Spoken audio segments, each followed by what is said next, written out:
Jadi kalau Anda baru bergabung, selamat datang di sisi lain agrikultur. Di sini kelompok positif, banyak petani, banyak pengusaha yang semuanya pengen belajar, haus akan ilmu, dan terus berinovasi. Oke, konsultasi premium berikutnya datang dari seorang yang sangat saya banggakan, ya, Bapak Ali. Assalamualaikum Bapak, salam sejahtera, salam sehat sekeluarga. Bapak Ali sangat baik, Bapak ini, ya, sangat baik, ya. Saya ditransfer 3 kali loh Bapak Ibu.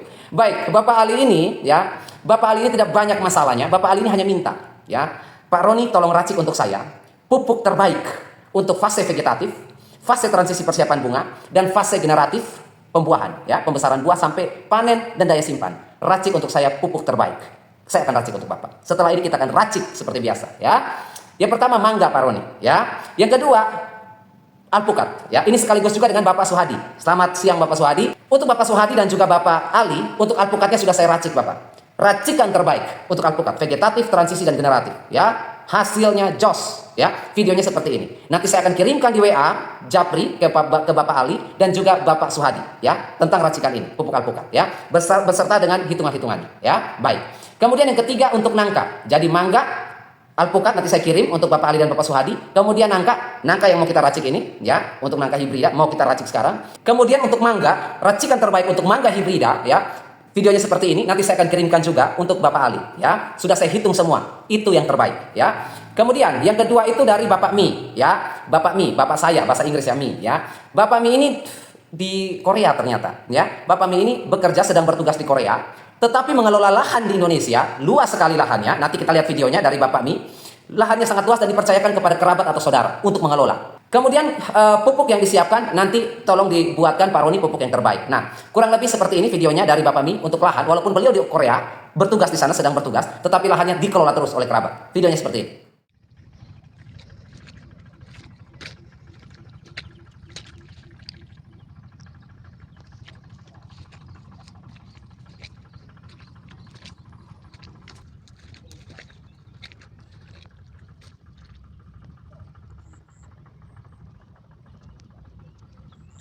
Nah, itu video yang dikirimkan oleh Bapak Mi, ya. Walaupun beliau sedang bertugas di Korea, tetapi terus memantau perkembangan tanamannya. Pupuknya bahkan beliau yang hitung. Luar biasa sekali. Nah, untuk Bapak Mi dan Bapak Ali, ini video mangga sudah saya racik untuk Bapak berdua terbaik. Sudah saya coba pakai kombinasi pupuk yang bisa kita dapatkan dengan harga yang murah, tetapi kendalanya pada unsur. Jadi saya berpatokan pada unsur agar tanaman mendapatkan makanan yang tepat, nutrisi yang tepat, sehingga kita bisa irit. Ya, kalau kita lihat nanti pupuk-pupuknya, Pak, kok pakai magnesium sulfat, kok pakai monokalium fosfat, MKP, kok Pak pupuknya ada yang karate plus boroni dan lain sebagainya. Ini semua pupuk murah, Bapak Ibu. Pupuk murah. Bayangkan Bapak Ibu pakai untuk mangga, 1 tahun mangga Bapak Ibu panen buahnya kurang lebih 200 sampai 400 buah, ya. Bayangkan, taruhlah paling sedikit, 1 pohon 200 buah.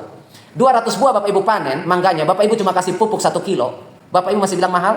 1 kilo berapa harganya pupuk? Mangga cuma memakan 1 kilo pupuk per tahun. Seperti itu ya. Dan Bapak Ibu panen 200 buah. Masihkah Bapak Ibu bilang mahal?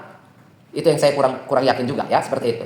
Pupuk sangat murah Bapak Ibu ya. Dengan hasil yang kita dapatkan sangat berbanding jauh. Begitu ya. Kecuali Bapak Ibu beli pupuk 1 kilo 22.000, lalu mangga yang dihasilkan dalam 1 pohon cuma 1 buah. Pupuk mahal ya. Tapi kalau Bapak Ibu panen mangganya 200 buah, lalu pupuk yang 1 kilo harga 20.000, jangan pernah bilang mahal. Itu sangat murah ya.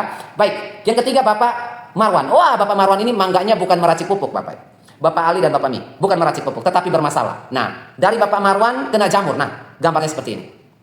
Ini masalah dari Bapak Marwan, ya Bapak ya. Kenapa ini Pak Roni? Bagaimana solusinya? Tiba-tiba semua terserang seperti itu. Nah, ini jamur Bapak, ya. Antraknosa biasa disebut seperti itu. Nah, menyebarnya bagaimana? Ya menyebarnya kalau satu tanaman tetangga sudah kena, ya, jatuh di situ, tidak dibersihkan, tidak dibuang, tidak dibakar di tempat yang jauh, merambat ke yang hitam-hitam itu spora, berterbangan lewat udara, nempel dimanapun mereka suka. Ketika terjangkit habis sudah tanamannya. Seperti itu ya, menghitam, mengkeriput, hangus, terbakar ya, dan rusak hasilnya ya. Baik, jadi solusinya apa? Solusinya kita butuh fungisida yang sifatnya kontak dan juga sistemik. Yang murah tapi efektif Pak Roni. Murah meriah saja tapi bagus. Yang pertama Ridomil Gold. Murah tetapi bagus. Punya 2 bahan aktif. Produknya seperti ini. Kalau Bapak Ibu mau produk seperti ini di toko pertanian di kota Bapak Ibu, daerah Bapak Ibu tidak ada, sentuh saja layar ini. Klik saja layar ini, sentuh saja layar ini, layar tontonan Bapak Ibu ini, muncul produknya. Ridomil Gold. Murah meriah ya. Di situ ada mankosep ya, kontak langsung mati spora dan jamur. Kemudian yang sudah berhasil menembus jaringan buah atau jaringan batang atau jaringan akar tanaman yang sudah masuk menetap dalam tubuh batang tanaman. Bagaimana mengejarnya? Kontak nggak bisa masuk Pak. Dia punya metalaksil sistemik, kejar sampai di dalam. Sakti nggak? Sakti. Harganya murah, tapi yang sakti begitu. Kemudian kalau mau rolling, ya bisa dengan Amistar Top. Itu juga sakti. Murah dan sakti. Saya pilihkan yang murah dan sakti. Ya Bapak Marwan ya, seperti itu. Jadi informasi juga untuk Bapak Ali dan juga Bapak Mia, kalau misalnya mangganya nanti kasusnya seperti Bapak Marwan ini. Ya, terserang jamur. Apakah ini hanya karena iklim Pak? Lembab atau terjangkit dari tetangga yang tidak intens merawat tanamannya? Tidak. Jamur ini suka mangga. Jadi ini Bapak Ibu akan, Bapak Ali, Bapak Mi akan sering terbiasa seperti Bapak Marwan, akan terbiasa dengan yang ini. Ya, ini penyakitnya. Ya, oke, baik. Sekarang kita lanjut. Mangga videonya ini ya, nanti tinggal saya kirimkan di WA, bisa Bapak bertiga pelajari. Kemudian yang ketiga untuk duren ya. Nah, duren ini saya gabungkan untuk Bunda Meske. Bunda Meske ini nanyanya Pak, racik pupuk terbaik untuk duren ya. Durian usia 5 tahun, oke ya. Kemudian kentang ya, kemudian wortel. Nah, Bunda Meske, saya sudah bikin Bunda ya. Kentang, Pak, kentang wortel itu kan sensitif klor Pak. Kalau kita pakai KCl nanti bermasalah ya. Buah kentang kualitasnya tidak bagus, bentuknya aneh-aneh, rasanya tidak enak ya, dan lain sebagainya. Dia keracunan klor karena sensitif tadi. Jadi kita jangan pakai KCl Pak. Saya tidak mau menggunakan KCl. Kentang dan wortel saya tidak menggunakan KCl ya. Videonya seperti ini. Ini kentang dan wortel. Sudah saya racik yang terbaik. Jadi nanti saya tinggal kirimkan kepada Ibu Meske untuk kentang dan wortel. Tinggal dipelajari saja dan langsung dibuat pencampurannya dan langsung diaplikasikan. Penjelasan perhitungan dan aplikasi pupuk SOP lengkap di situ. Ya, cara tanam dan lain sebagainya ya. Super lengkap. Nanti saya kirimkan. Nah, video yang dikirimkan oleh Bunda Meske ini tentang duriannya ya, seperti ini. Saya kirimkan ya videonya seperti ini.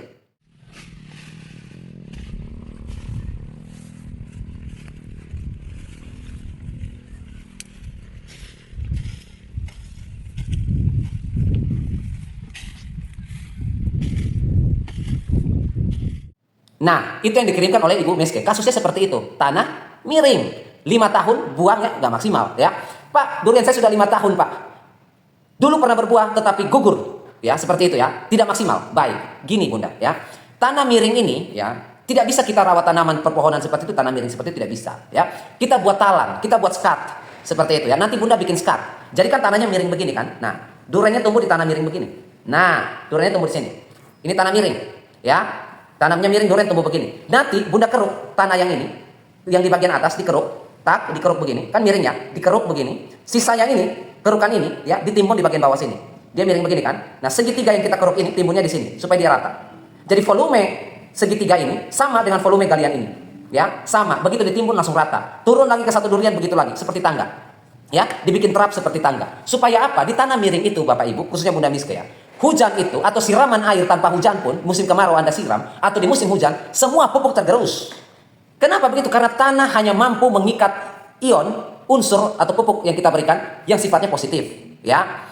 Apa yang positif? Amonium, itu positif, tanah ikat. Tidak akan mudah tercuci yang namanya amonium itu karena terikat oleh tanah. Karena tanah muatannya negatif. Seperti magnet, negatif dan positif, Bapak Ibu ketemukan melekat.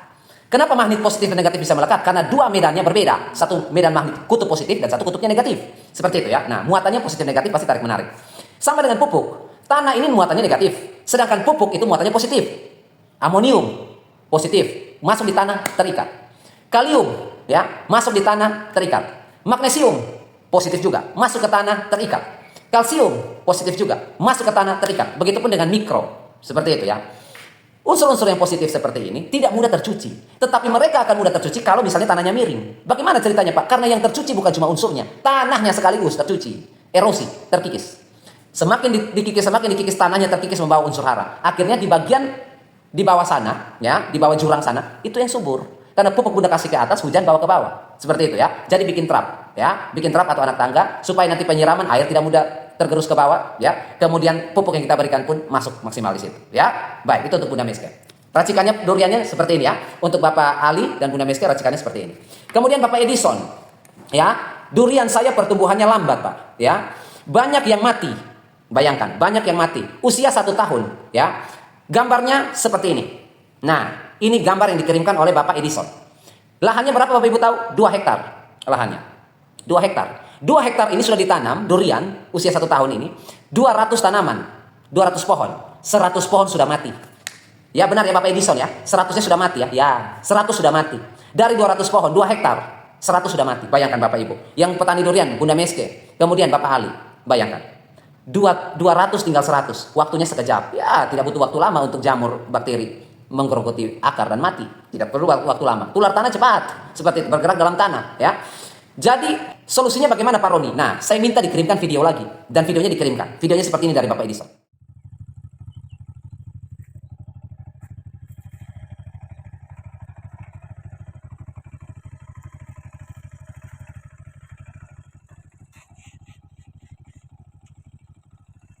Nah, itu video yang dikirimkan oleh Bapak Edison. Saya lihat tanahnya. Apa yang Bapak Ibu lihat dari kondisi tanah seperti itu? Sifat fisik saja. Tanah kekurangan unsur organik.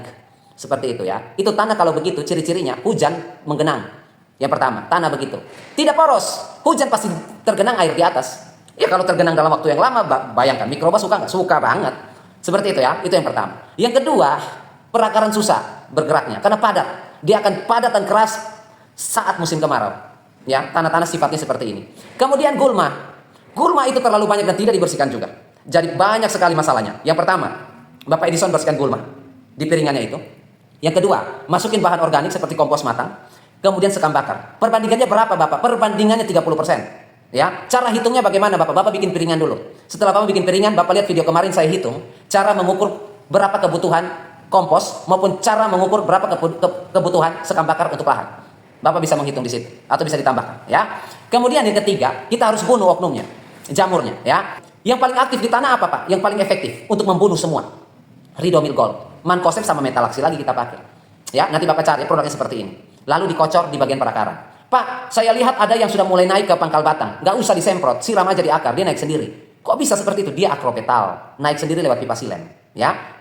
Pipa yang ada di akar, yang menyerap air dan garam mineral naik ke daun untuk dimasak di daun, fotosintesis. Nah, pipa itu disebut pipa silen. Dia yang serap air naik ke tubuh tanaman. Jadi kalau Bapak Ibu siram tanaman, kasih pupuk, itu pipa yang serap. Nah, pipa itu disebut pipa silen. Ya. Kalau pipa satunya lagi dari daun ke seluruh tubuh, hasil fotosintesis seperti gula, karbohidrat, dan lain sebagainya, mau dialirkan ke seluruh tubuh, dibawa dengan pipa phloem. Nah, kalau yang sifatnya akropetal, artinya dia naik ke atas.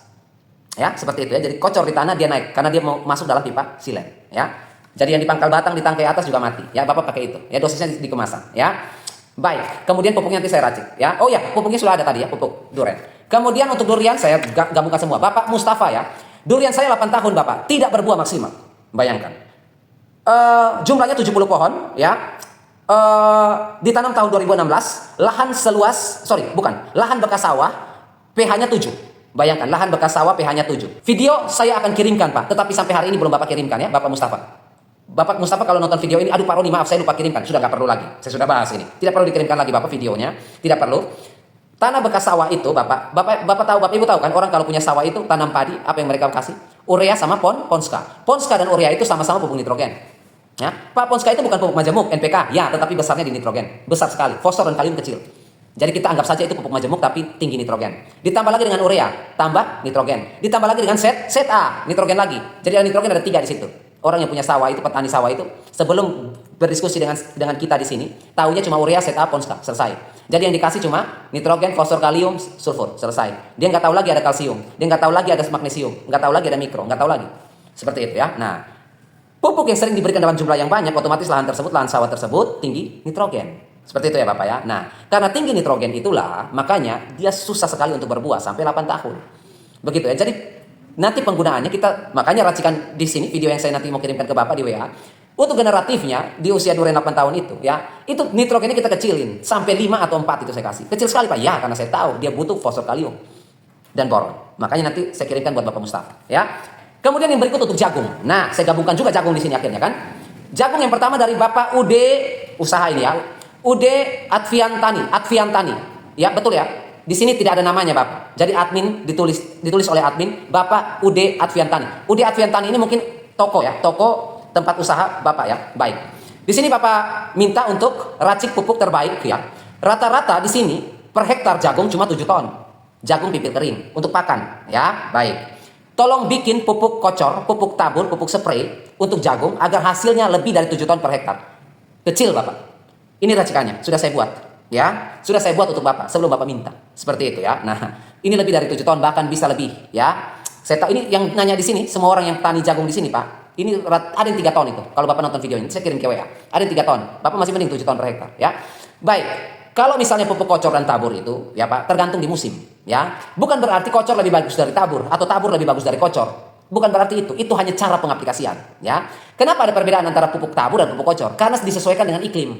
Kalau di musim hujan, tidak mungkin kita kocor.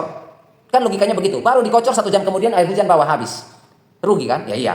Lalu di musim hujan apa yang kita lakukan? Tabur, keruk, masukin ke dalam, tutup, selesai. Kalaupun terkikis bagian atas, bagian dalam yang ada pupuknya tidak. Itu pemupukan di musim hujan, tabur. Jadi dia masuknya di kategori itu, iklim. Kemudian di kocor ya, di musim kemarau. Daripada Anda pupuk lalu Anda siram, kerja 2 kali kan? Mendingan Anda kocor dan siram dan kocor pupuk, itu sudah sekaligus pemupukan dan penyiraman. Lebih irit karena di musim kemarau air susah bahkan beli. Jadi alternatif solusinya adalah pupuk kocor. Ya, jadi kocor dan tabur itu bukan sebuah ilmu yang berbeda. Nanti hasilnya lebih bagus, nanti kalau tabur kurang bagus, lebih gak ada itu. Semua pupuk yang ada di sini, pupuk jagung ini Pak, semua sudah fresh. Kasih di tanah langsung makan. Begitu ya. Nah, kemudian untuk spray, bagaimana untuk spray? Spray saya tidak anjurkan ya, untuk jagung apalagi padi saya tidak anjurkan ya. Kalau saat tanaman berbunga Anda spray ya, kena ke bunganya bermasalah lagi nanti.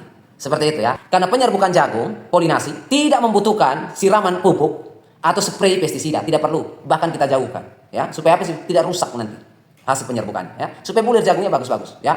Baik, jadi itu untuk spray tidak ya. Kecuali ya tidak usahlah spray ya. Kalau mau mikro, pupuk mikro boleh, mau spray jagungnya ada pupuk mikro boleh, boron zinc boleh ya. Di spray di fase vegetatif ya, atau di fase pembesaran bulir ya, biji jagung ya, pengisian tongkol boleh. Tetapi pada saat penyerbukan jangan pernah dilakukan ya. Baik. Kemudian yang kedua Bapak Muhammad Bahri ya, dari Kalimantan Selatan, Kalsel ya. Salam hormat Bapak Muhammad Bahri ya. Tanya juga tentang jagung. Jagung yang ditanam oleh Bapak Muhammad Bahri ini adalah hibrida BC18F1 atau hibrida untuk pakan ternak ya. Lahan tidak diolah Pak. Gimana ceritanya Bapak lahan tidak diolah? Lahan harus diolah ya Bapak ya. Tidak bisa kita tanam di lahan yang tidak diolah. Ya minimal pembajakan ya, cek pH-nya ya. Kalau sudah ideal ya seperti Bapak Ude Adviantani tadi, pH-nya 7 ya tidak perlu ada pengapuran ya. Tidak perlu ada abu bakaran kayu dan lain sebagainya. Kalau pH-nya sudah ideal ya, 6,5, 7 ya, 5,8 itu masih ideal ya. Kemudian kita perlu baja karena akar jagung itu masuknya 45 cm. Akar jagung itu masuk ke dalam tanah 45 cm, bentangan ke samping kiri kanannya juga 45 cm. Bagaimana kita menanam tidak membajak, tidak menggemburkan tanahnya, lalu akar kita paksa tembusi tanah yang padat sedalam 45 cm, kewalahan dia. Pembajakan itu supaya tanah lebih poros dan gembur, oksigen tersirkulasi dengan baik karena kita membolak-baliknya. Mikroba patogen yang ada dalam tanah pun ketika kita bolak-balik lahan itu, tanah itu ada potensi dia berkurang. Begitu ya, karena terpapar. Begitu kita bolak-balik tanah itu seperti itu ya. Baik, jadi nanti tolong dibajak ya Pak ya, tidak bisa kita tidak olah, pasti harus olah ya. Kemudian pupuk dasar juga nanti pada saat pengolahan itu kita berikan kan. Nah, pupuk jagung ini racikannya ini dan SOP penjelasannya sudah ada semua di sini. Yang Bapak butuhkan ada semua di sini. Nanti saya kirimkan ke WA-nya Bapak Muhammad Bahri ya. Kemudian ya SOP sudah Pak. Perawatan, penanganan dan lain sebagainya sudah saya lampirkan juga di sini ya. Untuk jagung nanti kita pakai 2 bahan saja cukup ya, tidak perlu boros-boros. Kita pakai Amistartop yang murah-murah saja ya, tapi efektif ya. Untuk fungisidanya ya, bercak daun ya, jamur dan lain sebagainya, kita pakai Amistartop itu cukup ya. Kemudian nanti untuk kutu ya, ulat ya, penggigit, pengisap dan lain sebagainya, nanti kita pakai saja Purakron ya, bisa di mix juga. Nanti dalam waktu dekat saya bikin hitungannya untuk Bapak Ibu yang mau mencampur pestisida itu ya. Nanti saya bikin hitungannya biar Bapak Ibu tahu cara menghitung untuk mencampur pestisida. Tidak di sini 2 gram per 20 mili per 1 liter air, per 15 liter air. 20 gram per 15 liter air. Masukinlah jadi 40 gram ya, atau 40 mili. Celaka sudah datang. Ya, rusak semua tanaman, overdosis ya. Kan pasti sudah sesuai dosis. Bukan begitu cara hitungnya ya. Nanti saya ajar cara hitungnya biar Bapak Ibu pandai dan terlaten mencampur pestisida untuk dimasukin dalam tangki. Biar tidak ada dampak kerusakan karena overdosis. Nanti dalam waktu dekat ya. Jadi seperti itu. Cukup pakai kombinasi 2 itu saja. Produknya seperti ini, tinggal diklik saja atau sentuh saja layar ini. Baik. Sekarang saya ke Bapak Ali kembali. Jadi sudah ya, Bapak Ali ya, Bapak Mi, kemudian Bapak Marwan, kemudian Bapak Ude Advinstani untuk jagung, Bapak Muhammad Bahri untuk jagung, Bunda Meske untuk duren, kentang dan wortel, Bapak Edison untuk durian, dan Bapak Mustafa untuk durian 8 tahun. Sudah semua ya, nanti saya kirimkan lewat WA. Sekarang kita masuk pada peracikan untuk Bapak Ali, yaitu pupuk nangka hibrida terbaik. Dan baik Bapak Ibu semuanya, khususnya Bapak Ali, sekarang kita mulai untuk meracik. Nah, Pak, di sini saya sudah coba mencari berbagai macam pupuk ya, sudah saya kombinasikan juga, tetapi agak sulit Bapak. Agak sulit sekali. Jadi terakhir yang saya temukan finalnya 4 pupuk ini Pak. Yang saya temukan, yang bisa sesuai dengan keinginan kita. Jadi bikin nangka itu buahnya gendut, buahnya besar, dagingnya kenyal, manis, airnya ada ya, tidak kering-kering banget. Kemudian warnanya kuning orange merona, kulitnya keras, bunganya tidak rontok, calon buahnya tidak menghitam dan gugur. semuanya tidak akan terjadi. Karena semua sudah kita hitung. Saya sudah hitung semua untuk Bapak ya.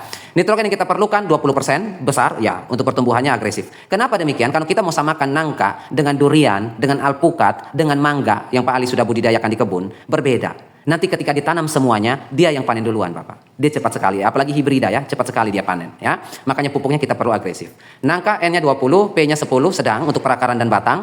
Kemudian kalium ya kita butuh 5 saja untuk imunitas dia ya.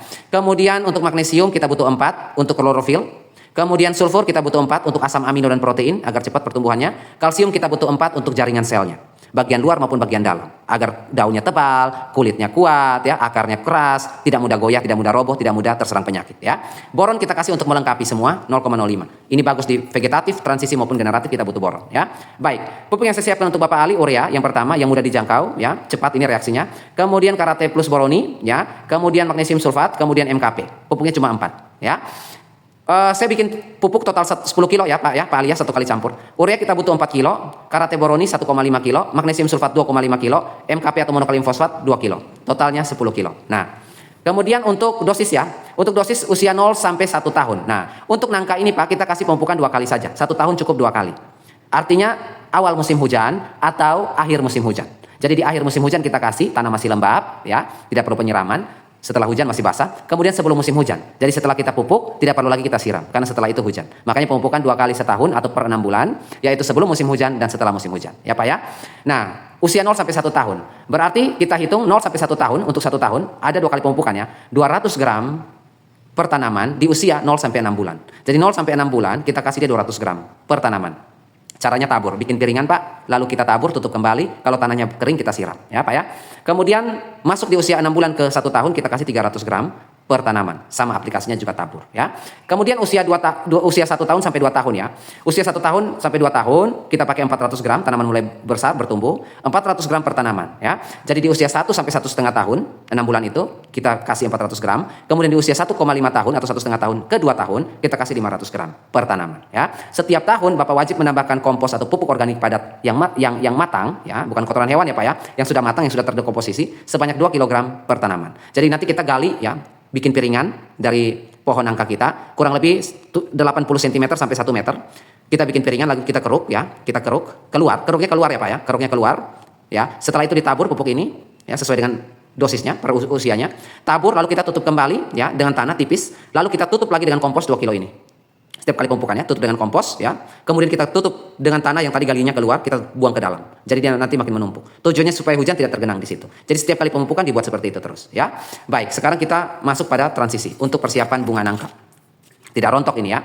Nitrogen kita tekan dulu 8 kecil, fosfor kita bikin tinggi, kemudian kalium kita bikin sedang. 8, 18, 12. Magnesium kita naikin 7 ya. Karena nanti di sini kenapa Pak magnesium 7? Karena di nangka ini ya, dia butuh ya energi yang sangat besar untuk pembuahan karena buahnya di batang.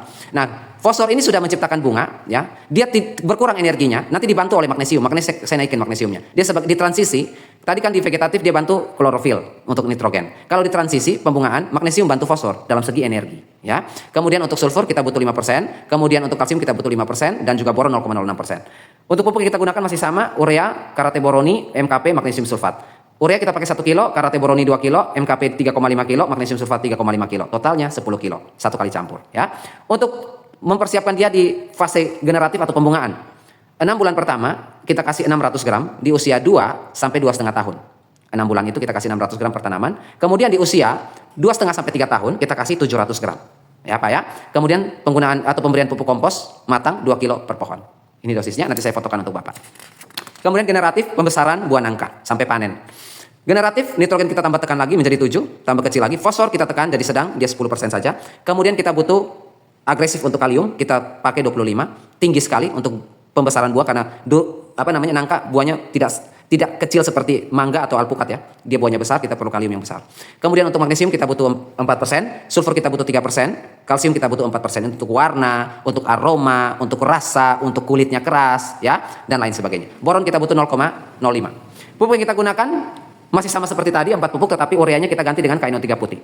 Untuk urea kita tidak pakai lagi ya di generatif. Yang kita pakai karate plus boroni 1,5 kilo, MKP monokalium fosfat 2 kilo, magnesium sulfat 2,5 kilo dan kalium nitrat atau KNO3 putih 4 kilo. Jangan lupa ya Bapak Ibu semua, khususnya Bapak Ali, KNO3 ini yang putih, bukan yang merah ya. Kalau yang putih ini 13% nitrogen, 46% kalium. Kalau yang merah 15%, 15%. Kecil ya. Jadi beli yang putih. Totalnya 10 kilo. Untuk dosisnya, aplikasinya untuk usia 3 sampai 4 tahun itu sudah pembesaran buah ya. Sudah siap-siap dipanen itu. Ada yang sudah dipanen di usia ini, yang hibrida yang cepat. Ada juga yang di sini baru pembesaran, nanti tinggal disesuaikan. Untuk usia 3 sampai 3,5 tahun, kita pakai 800 gram per tanaman. 3 sampai 3,5 tahun ya. Untuk usia 3,5 sampai 4 tahun, kita pakai 900 gram per tanaman dari racikan kita. Kemudian penambahan pupuk kompos 2 kilo per tanaman. Usia 4 sampai 5 tahun, kita gunakan ini berbuah pertama ya. Ini musim buah pertama, ini musim buah kedua. Nah, di musim buah kedua, usia 4 tahun ini kan dia mau berbuah lagi yang kedua kali kan. Nah, kita pakai 1 kilogram ya per tanaman di usia 4 sampai 4,5 tahun. Artinya 6 bulan pertama. Jadi ini pemulihan istilahnya. Jadi setelah dia berbuah, masuk ke 6 bulan berikut dia harus pemulihan. Pemulihan itu kita kasih pupuk vegetatif lagi. Yang ini Pak. Nah, vegetatif. Yang ini. Kita kasih pupuk yang ini. Ya, kita kasih pupuk yang ini. Sebanyak pupuk vegetatif ini kita pakai sebanyak 4,5 tahun mana? Nah, 4 sampai 4,5 tahun vegetatif kita kasih sebanyak 1 kilo. Ya, setelah berbuah dipanen buah nangkanya sampai habis, kita kasih pupuknya pupuk vegetatif. Karena di transisi dan generatif ini, Bapak lihat, transisi dan generatif, untuk nitrogennya kita tekan setekan-tekannya. Kecil banget kan, dia kekurangan nitrogen. Untuk pemulihan, untuk pembuahan berikutnya dia butuh lagi nitrogen. Untuk pemasakan atau fotosintesis, maka di usia pemanenan, 6 bulan setelah pemanenan, kita kasih pupuk vegetatif lagi. Setelah setelah pupuk vegetatif di usia 4 sampai 4,5 tahun, kita langsung kasih pupuk generatif untuk persiapan lagi bunga buah. Ya, 1,2 kilo untuk usia 4,5 sampai 5 tahun di buah kedua. Ya, begitupun seterusnya. Di usia 5 sampai 6, buah di musim ketiga, di tahun ketiga ya, kita kasih lagi. Setelah panen di buah kedua, masuk di 5 sampai 5,5 tahun, kita kasih pupuk vegetatif lagi sebanyak 1,5 kilo per pohon ya. Lalu setelah itu 6 bulan menuju ke pembungaan atau pembuahan, kita kasih 1,5 kilo lagi untuk usia 5,5 sampai 6 tahun. Jadi selang-seling seperti itu. Selang-seling vegetatif, generatif, vegetatif, generatif. 6 bulan pertama vegetatif pasca panen, setelah itu langsung kasih generatif di 6 bulan berikutnya untuk pembesaran buah dan generatif ya. Untuk usia 7 sampai 10 tahun nangkanya kita kasih 1,5 kilo sampai 2 kilo per tanaman. Ya Pak ya. Baik. Jadi kurang lebih seperti itu saja. Kita cepat-cepat karena ini numpuk sekali. Nanti saya kirimkan untuk Bapak Ibu semuanya racikan-racikan ini dan video-videonya, dan Bapak Ali. Terima kasih sudah menyaksikan, semoga dapat membantu dan bermanfaat, dan akhir kata saya ucapkan, tetaplah selalu berbagi dan menabur kebaikan setiap saat.